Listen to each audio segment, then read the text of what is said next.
Sí, el origen de la estrategia viene de la guerra. Podemos pensar dos focos que vamos a tratar de repasar: Occidente y Oriente, ¿no? Es importante entender de dónde vienen las cosas, o por lo menos tenerlos presentes para saber dónde se contextualizan esos análisis, esas propuestas. No es lo mismo estrategia acá que en otro lado. No es lo mismo incluso lo que puede significar en contexto esa palabra. Como decían, viene de la guerra, particularmente del griego, de Atenas. El estratego era el conductor del ejército. El conductor del ejército, que eran 10. Tenían un sistema de organización, cada uno de los grupos, de los territorios, como los espartanos, los persas, tenían diferentes formas de organizarse.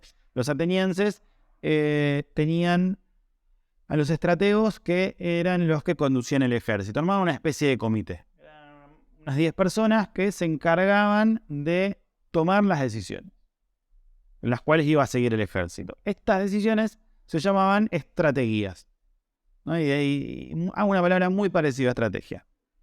Y estas eran los lineamientos que compartían con la gente, con el ejército, que tenía una particularidad: era un ejército civil. No tenía, como en Esparta, por ejemplo, un grupo que se dedicaba solamente a la guerra y otro grupo que se dedicaba a la vida cotidiana, a la producción del día. No, por el contrario, Atenas tenía un ejército que estaba conformado por civiles. Que después vamos a retomar un poco qué implicancias tiene eso. Un estratego muy destacado fue Pericles, que trabajó mucho el concepto de lo que es la retórica. La estrategia, como decimos, eran estas decisiones que tomaban estos líderes del grupo militar y que marcaban, bueno, el rumbo que seguía, ¿no? Si atacamos por tierra, si atacamos por agua. Y uno de los más destacados, como le digo, fue Pericles, porque estuvo alrededor de 30 años. La particularidad es que rotaban mucho en este cargo. Era un cargo que se elegía anualmente, y Pericles estuvo mucho, convirtiéndose un poco en la figura destacada, en uno de los principales referentes. Y la retórica es una idea que trabaja mucho Pericles, porque representaba la argumentación, representaba el cómo se defendían estas ideas. Porque claro, piensen, como decimos, era un órgano colegiado. Si bien con el paso del tiempo Pericles empezó a tener un peso específico dentro de esos grupos, las decisiones las tomaban entre todos.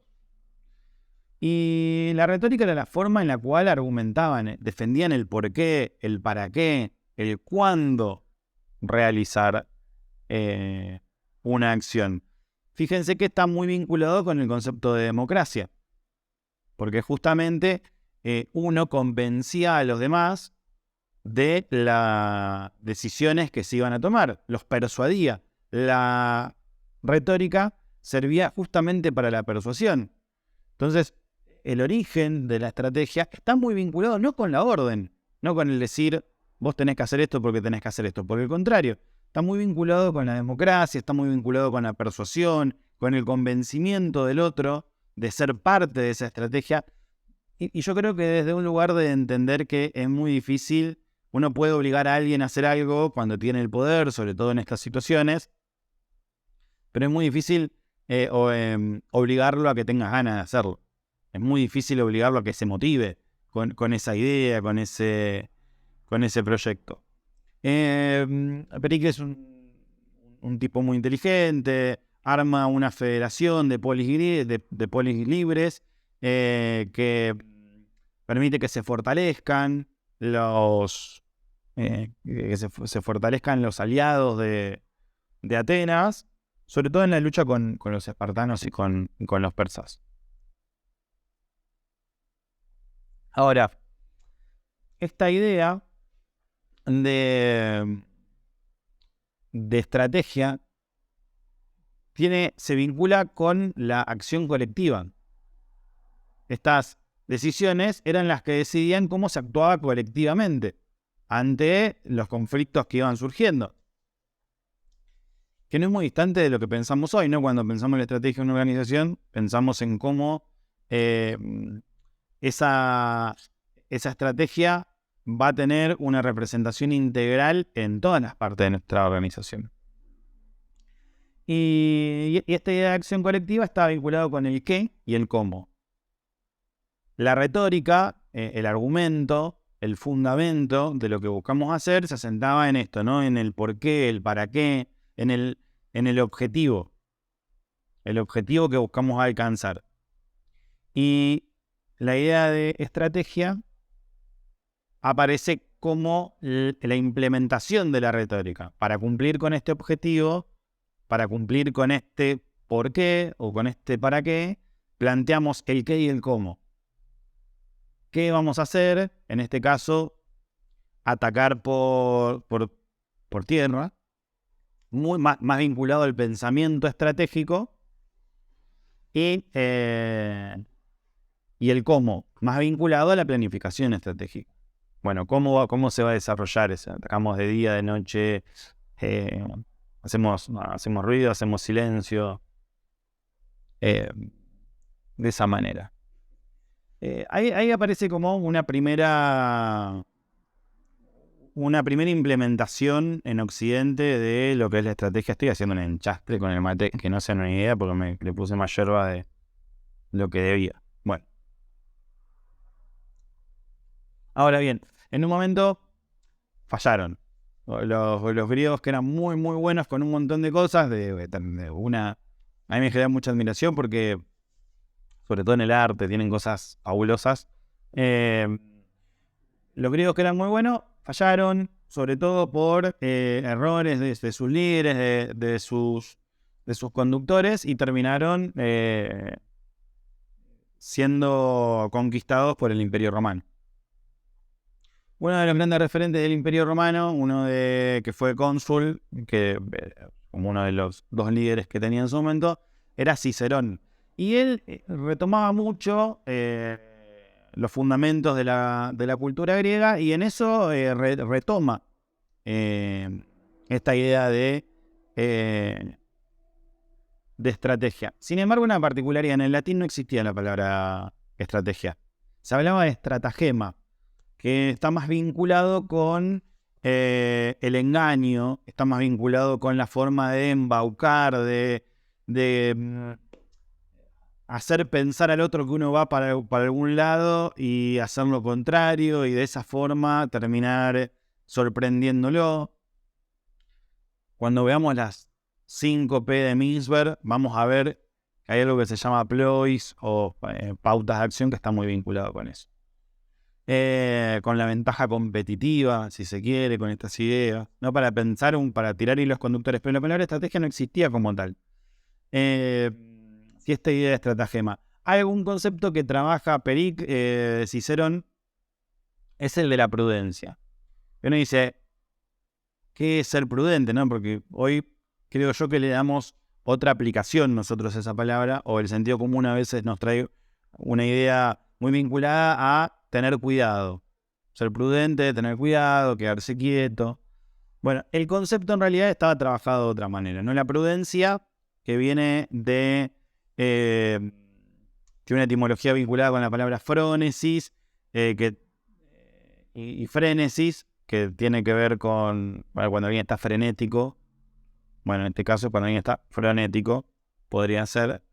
La prudencia era cómo actuar en el ahora. ¿Cómo tengo que actuar yo ahora en este momento?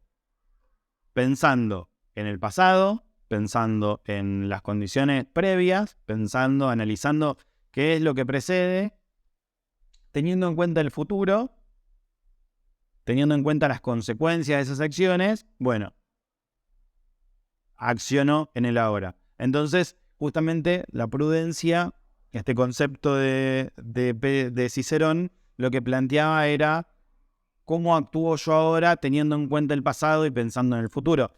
Entonces, más bien que una postura de tener miedo o de dudar, no ser prudente como estar quieto, tenía que ver más con una visión analítica.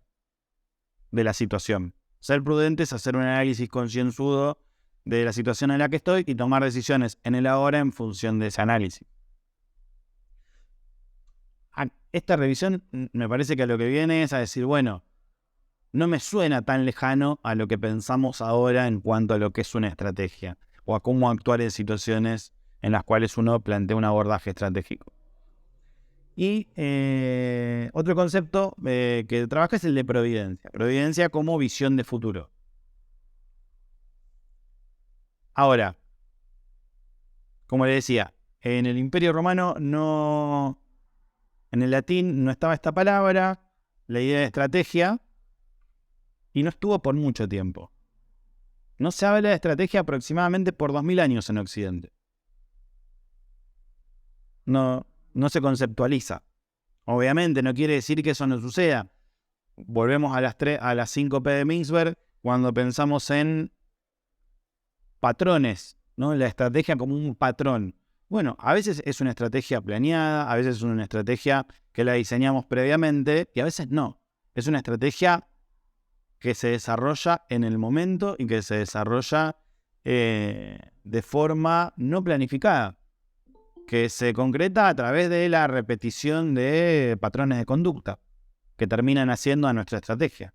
Bueno, durante todos miles de años no es que no hubo guerras, por supuesto que las hubo, por supuesto que hubo estrategias, pero no se conceptualiza alrededor de esa idea. Casualmente, tampoco sucede con la palabra democracia. En el libro, en el libro que inspiró el Gran Hermano, ahí me acuerdo si 1884, ¿no? Lo tengo por acá, lo tengo por ahí atrás. Bueno. Se trabaja mucho esta idea de que lo que no se menciona no existe, ¿no? Lo que no se dice no existe, no está presente. Y bueno, durante mucho tiempo pasó eso, sobre todo en Occidente, porque después vamos a ver en Oriente otras ideas. Hasta que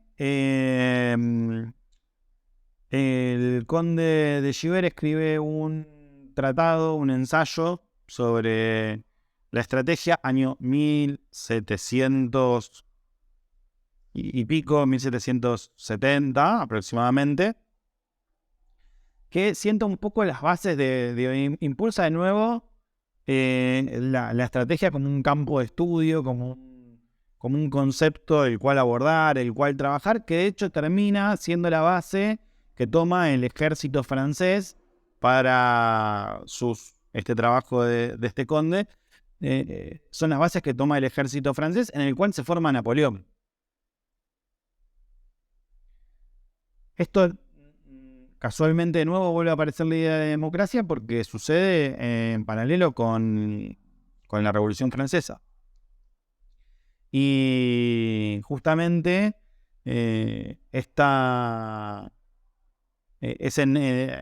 por estas fechas en Estados Unidos se sancionan las primeras constituciones, sobre todo de los estados, que vuelven a retomar la idea de democracia. Entonces, hay como un reverdecer de estas ideas y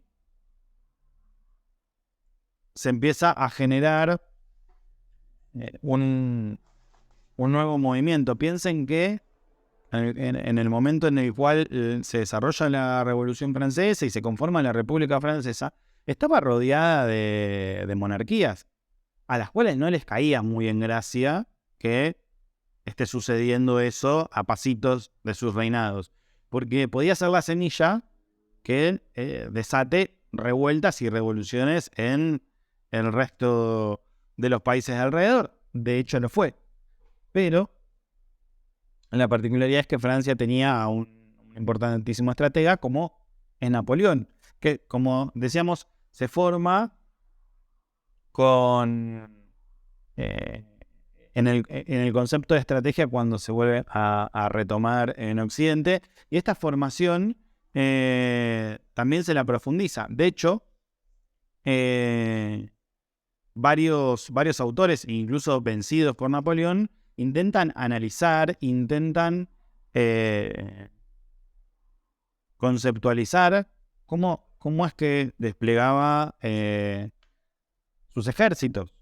Porque tiene una particularidad la Revolución Francesa, que es que vuelve a imponer el servicio militar, la leva. Entonces vuelven a aparecer los soldados civiles, ¿no? Los ciudadanos siendo parte del ejército, y este servicio militar era como el adiestramiento para que puedan ser soldados útiles al momento de algún conflicto. Y ahí juega un rol muy importante el papel de líderes de estos personajes, porque son los que los motivan a que se convenzan, como pasaba en Grecia, porque no eran soldados profesionales. Entonces ahí empieza a aparecer el concepto de motivación, la necesidad de nuevo, de persuadir, de la estrategia y de la voluntad de los miembros para trabajar por el objetivo en el cual se plantean los líderes. Y particularmente Napoleón, a través de la conceptualización que hace un autor prusiano, que es prisionero de él justamente, Clausewitz, no, es un nombre complicado, que destaca dos conceptos de Napoleón. Uno es la rápida lectura que él tenía de la situación.